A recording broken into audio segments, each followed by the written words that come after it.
Hi, I'm Darren Cox and we're here today on the wonderful Grand Union Canal. Just wanted a little bit of a change. These venues, they're fished quite a bit, but nowhere near as much as they used to be. And these fish on these canals have really thrived at the neglect. Lots and lots of boats, but as you can see, I've had a few of these already. Beautiful skimmers. These, as I said, the canals, this particular canal here, this is on Hatton Flights, full of lovely fish like that. Absolutely amazing. They've just spawned and spot on they are.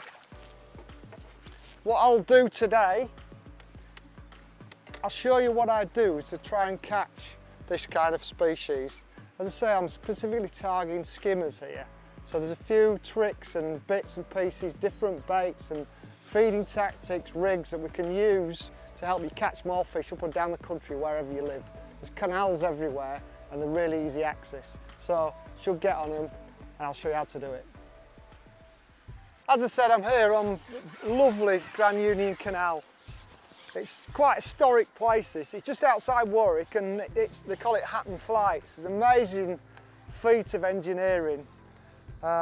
So many flights of locks and there's different pounds and pools and everything. There's top-up reservoirs. You can fish in most of those. It's stuffed with fish. And the fish move up and down the locks. There's always loads of fish about. Great this time of year in summer and lovely in winter as well. There's always somewhere to fish. But today I'm specifically targeting bream and skimmers, and the canal is full of them. So what I've done is I've sat down on the canal. Oh, there's one already. Look at that. They're feeding really well. I've had a couple already and it's been nice. But I've sat down on the canal where I feel there's going to be some fish, and that tends to be where there's cover. You know, there's quite a lot of bare bank on this part of the pound, but there's hawthorn bushes. Oh, it's a perch. It's a nice perch. And there's lots of these in the canal as well. It's actually run by the Lower Angling Club, Lower Anglers Canal Club, and they specifically target these predators and lots of zander.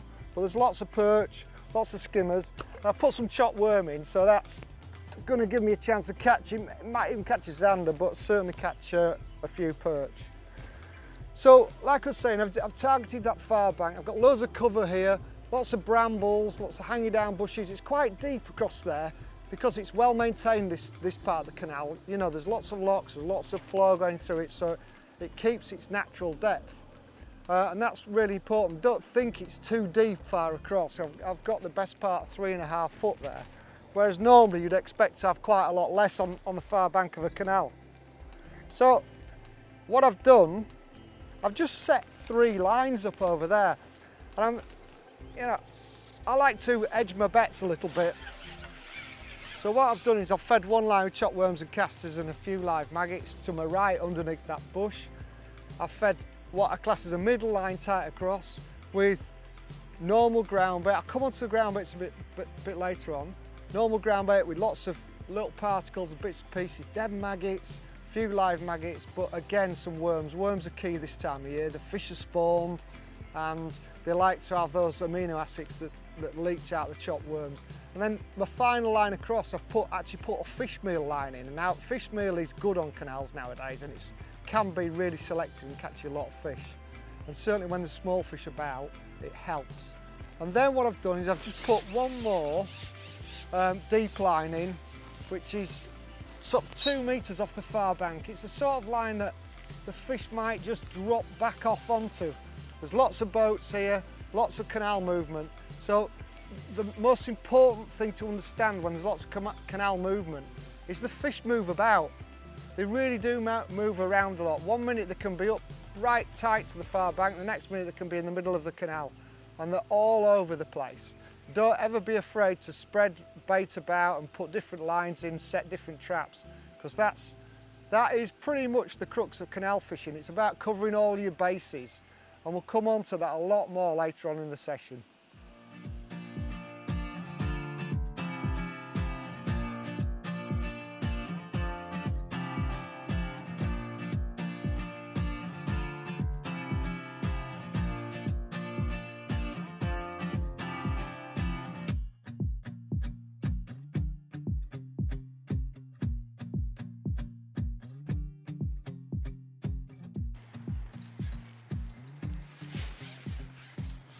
We've had a few boats already up and down the canal, and they say because there's a lot of locks here, the canal really does move about a lot, but I honestly believe that it affects us anglers more than it does the fish.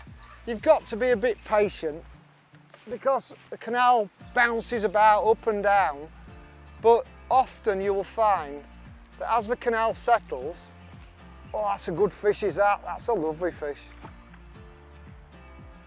As the canal settles, the fish just realign themselves over the feed and start to feed again. That's a lovely fish, is that? 2.5, 3 pound fish. Look at that. Oh, back in. Lovely fish. Often like to use a disgorger for bream as well.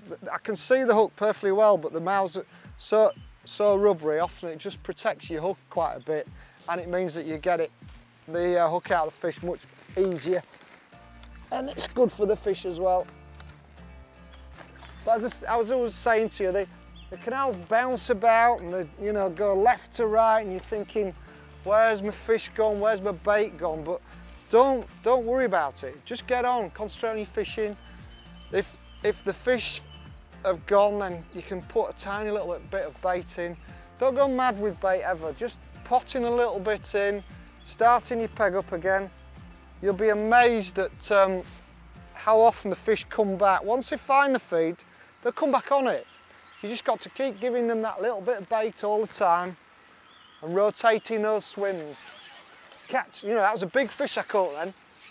I'm not going to go straight back on that line. I know there's enough bait on that line, so I'll leave it alone. So I'll go to my next swim that I know, again, I've got some bait on there. I've had bites on that line. Whilst that line's settling again from catching that better fish, I can try this line, and it just means, I call it sort of checking in on your lines, see what's happening, see what the response is, and that not only tells you if there's any fish there, it tells you whether you need to refeed or not. And like I said, with the canals moving about and bouncing around a lot, you just got to keep putting these small amounts of bait in. Don't ever put too much bait in the canal, because if you get a big boat come past too fast, it can wash it away, and spreading it around in your peg is the worst thing that can happen. So for me, little and often all the time is the secret.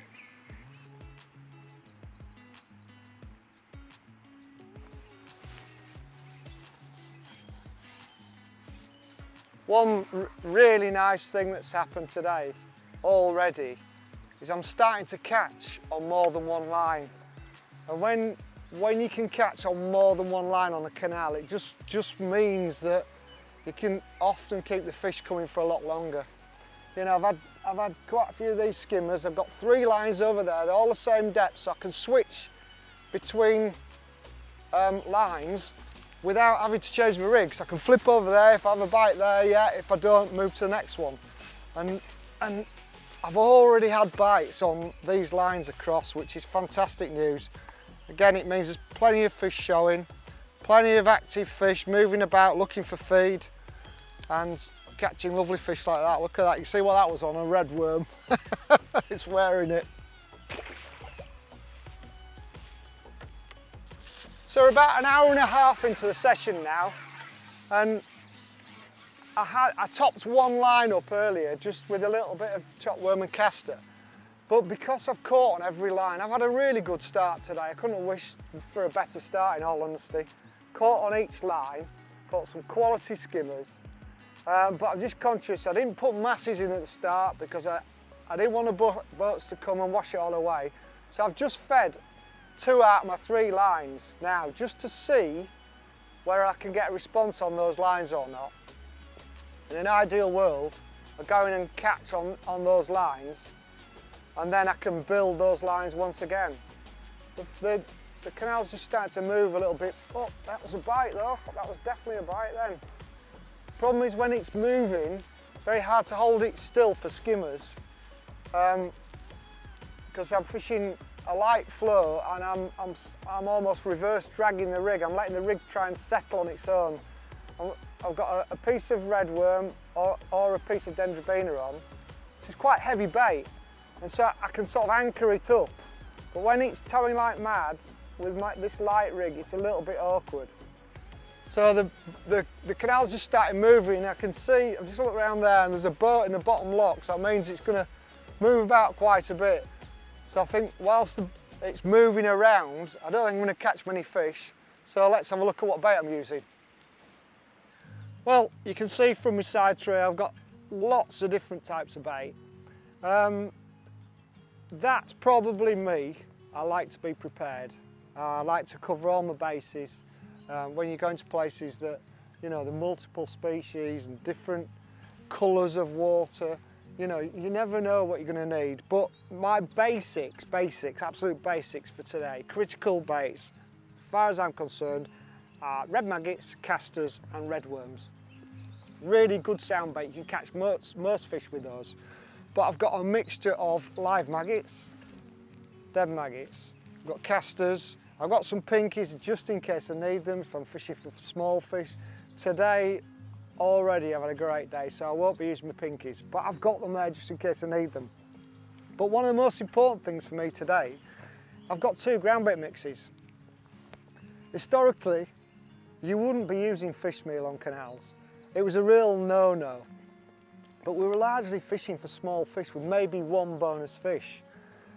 Nowadays on these canals there's so many more fish in them.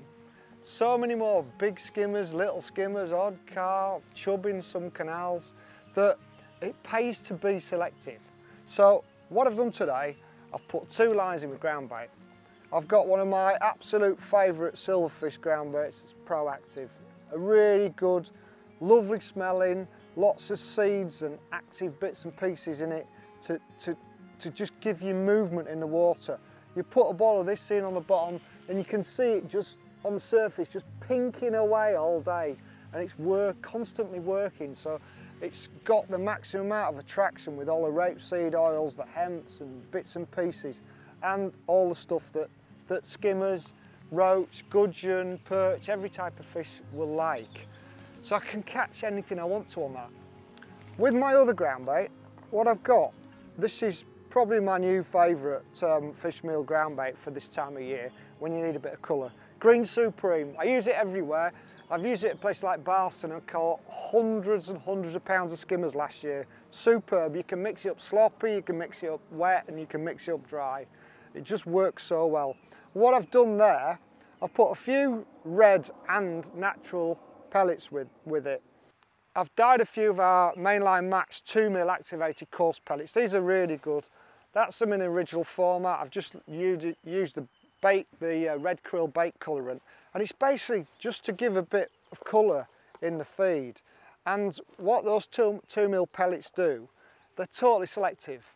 You know, the skimmers and the carp will eat those, and the smaller fish will generally leave them alone. So even if they're picking up the dead red maggots or the castor particles or the worm that I've put in there, there's always those little flecks of red and natural activated pellets. So it gives you the ability to hold the bonus fish in your peg. So you've got fish meal, which is selective, you've got the 2mm micro pellets, which are just as selective.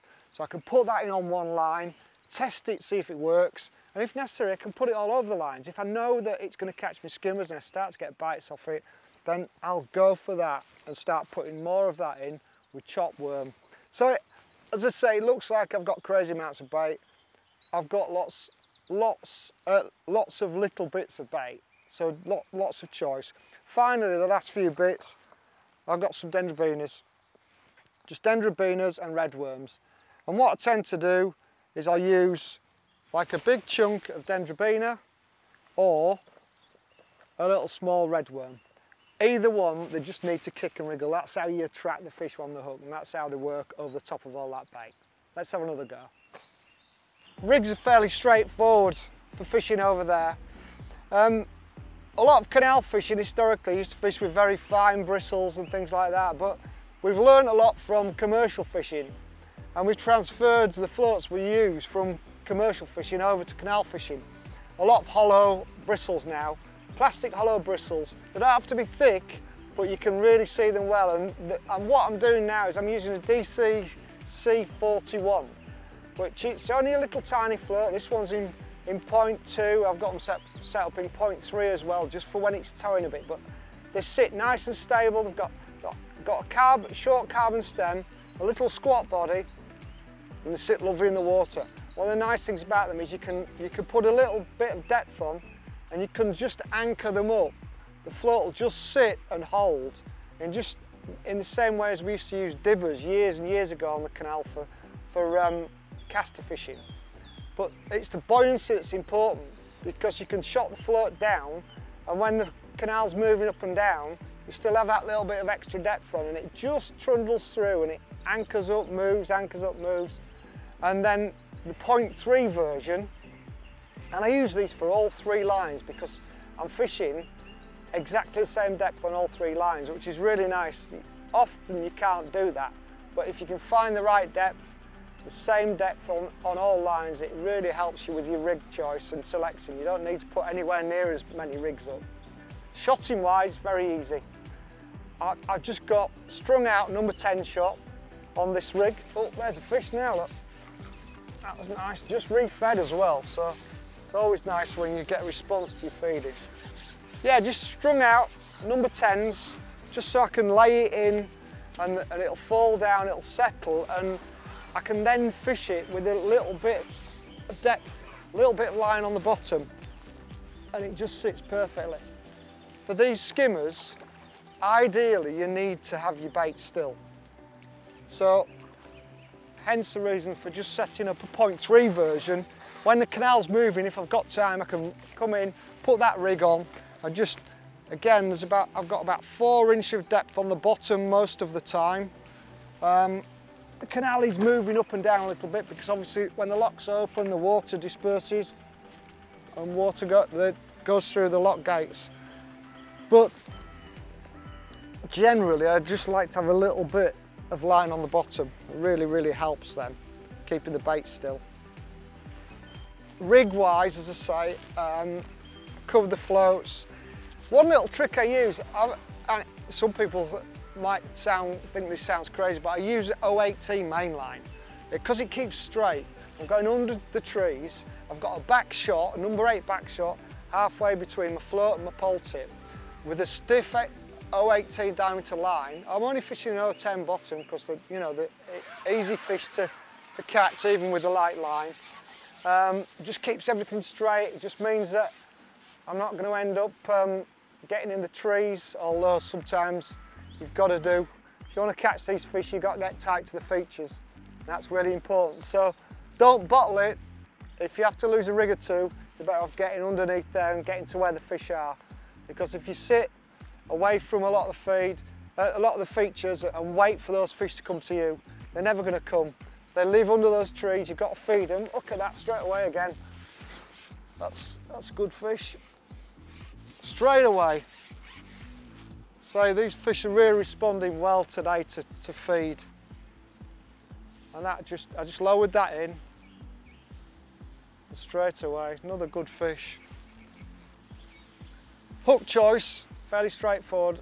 I'm using size 16s and size 18s. I've only used 16 today, but I might go to an 18. And I use the Garbolino fine wide gape, which is a lovely hook, great for worm fishing. You get a decent sized bait on it. It's very, very sharp. That's a good fish, is that one. Had some lovely fish today, and you know, we've not been fishing long. We'll be on for dinner. Look at that, beautiful fish. They're quite thin because they've only just spawned, but they're obviously hungry, they're having a really good go today. And just by keeping the feed going in, like I said, never put too much in, but little and often, plenty of bait so the fish respond to it. They keep coming back every time I put some feed in. That's telling me I've got to keep feeding. The hungry fish and they're moving fish. So what you've got to be so careful of, if they come over, find your feed, wipe you out of feed, if there's no feed in your peg, they're off. They're going to go off and look for more feed. So it's up to you to keep putting that feed in regularly. little bits on every line. Catch a fish, feed that line, move to the next line. Catch a fish, feed that line, move to the next line. Just flipping over all the time, and you keep your pegs cooking, keep everything going, and it saves so much time waiting for bites. This is really great fishing, this is. Well, we've had a fantastic morning on the canal here at Hatton. It's been really good and really interesting. We had a comment on Facebook about there not being any place for fish meal ground bait on places like this. It opened your eyes, and I hope it does open your eyes when you've watched this video, to see just how good fish meal baits can be. It's not the holy grail, it's not the only answer, but it's another bait and another aspect to your fishing on canals, and really important.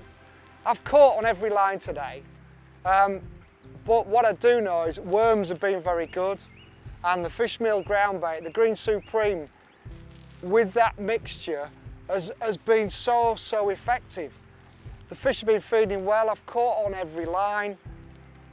Wriggling baits, wriggling worm, whether it's a small Dendrobina tail or a wriggling red worm, they've definitely been the best baits today. But a change of baits, casters and red maggots, always catch you some fish. I'm watching my flux, I'm still catching a few fish. But I've just chopped and changed, but the most important thing I've found today was to keep refeeding. You know, I would catch a fish on one line, then I'd feed it and move to the next line, and it's almost been instantaneous, and a lovely pattern's formed. When the boats or the lock gates haven't been moving too much, the canal's settled down quite nicely. I've been able to plan my trips around my swim, and I've been able to feed and move, catch a fish. Sometimes I've caught a couple of fish off one feed, other times I've just caught one fish, then left it, refed again, and just rotated those lines. I've had a wonderful net of fish today, and these canals are so full of fish. Wherever you go fishing, wherever you live around the country, I'm sure you can find a canal near you with this kind of fishing. It's really worth giving it a try.